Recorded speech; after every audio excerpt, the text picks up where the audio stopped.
Baik teman-teman, saya akan menjelaskan tentang kampus Universitas Pamulang, yang dimana Universitas Pamulang didirikan pada tahun 2000 oleh Yayasan Primajaya yang diketuai oleh Dr. Randus Wayan. Namun karena ketidakmampuan Yayasan Primajaya dalam mengelola suatu universitas, maka mereka pun mengalihkan kepemilikan dan pengelolaan kepada Yayasan Sasmita Jaya pada awal tahun 2005.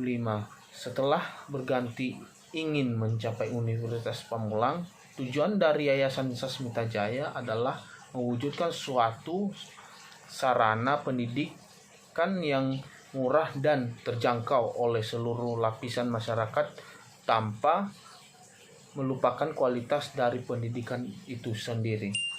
Nama saya John Cliff Dahi, mahasiswa Universitas Pamulang. Saya dari Fakultas Teknik, jurusan Teknik Informatika. Baik, saya akan coba menjelaskan materi tentang sistem pendukung keputusan. Baik, pertama-tama kita harus masuk dalam materi pertama, yaitu pengertian dari pengambilan keputusan. Sebuah sistem yang mampu memberikan kemampuan pemecahan masalah maupun kemampuan pengkomunikasian untuk masalah dengan kondisi semi terstruktur dan tak terstruktur. Sistem ini digunakan untuk membantu pengambilan keputusan dalam situasi semi terstruktur dan situasi yang tidak terstruktur, di mana tak seorang pun tahu secara pasti bagaimana keputusan seharusnya dibuat. Serangkaian kelas tertentu dari sistem informasi terkomputerisasi yang mendukung kegiatan pengambilan keputusan bisnis dan organisasi. Baik, kita akan masuk ke judul berikutnya, yaitu tahap-tahap pengambilan keputusan. Baik, tahap pertama yaitu tahap penelusuran atau intelligence phase, atau suatu tahap proses seseorang dalam rangka pengambilan keputusan untuk permasalahan yang dihadapi, terdiri dari aktivitas penelusuran, pendeteksian, serta proses pengenalan masalah. Tahap selanjutnya yaitu tahap perancangan atau design phase. Tahap proses pengambilan keputusan setelah tahap intelligence meliputi proses untuk mengerti masalah, menurunkan solusi, dan menguji kelayakan solusi. Tahap selanjutnya yaitu tahap pilihan atau choice phase.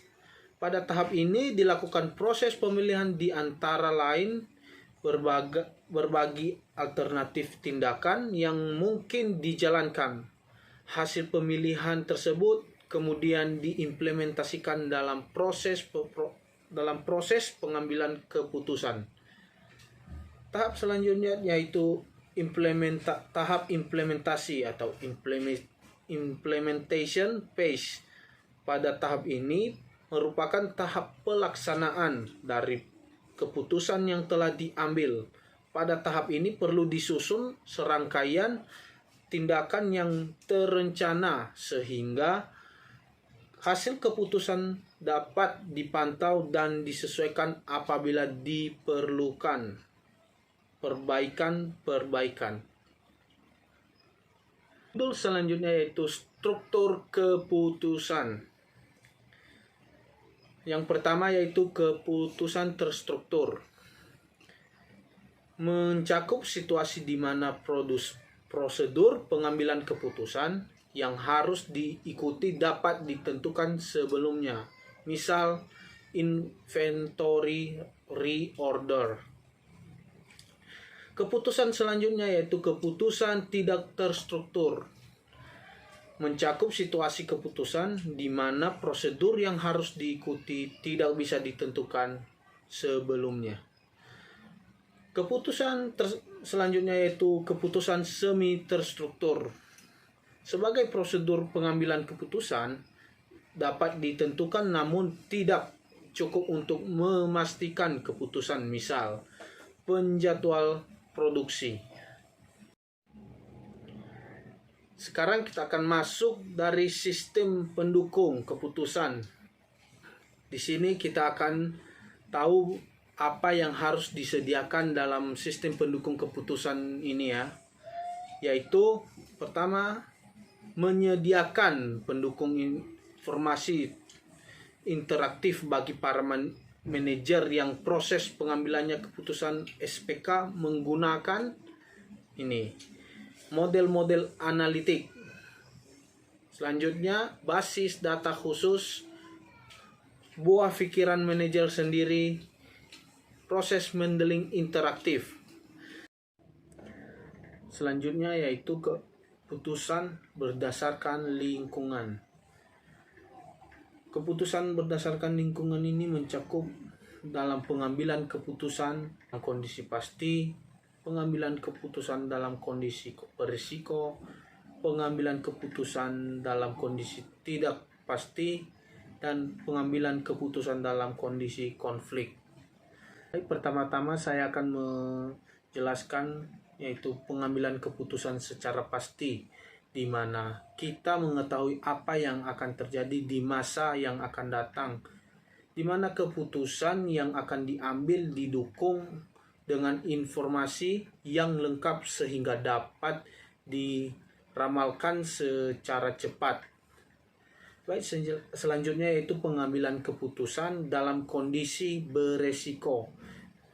Baik, di mana terjadi masalah yang mana diasumsikan bahwa pengambilan keputusan mengetahui peluang yang akan terjadi terhadap tindakan dan hasil.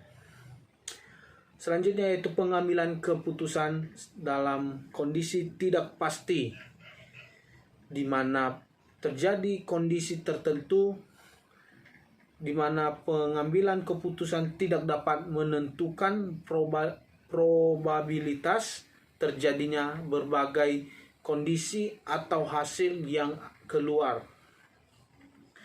Baik, selanjutnya yaitu pengambilan keputusan dalam kondisi konflik, di mana terjadi apabila alternatif keputusan yang harus dipilih atau diambil dari pertentangan atau persaingan dari dua atau lebih pengambilan keputusan.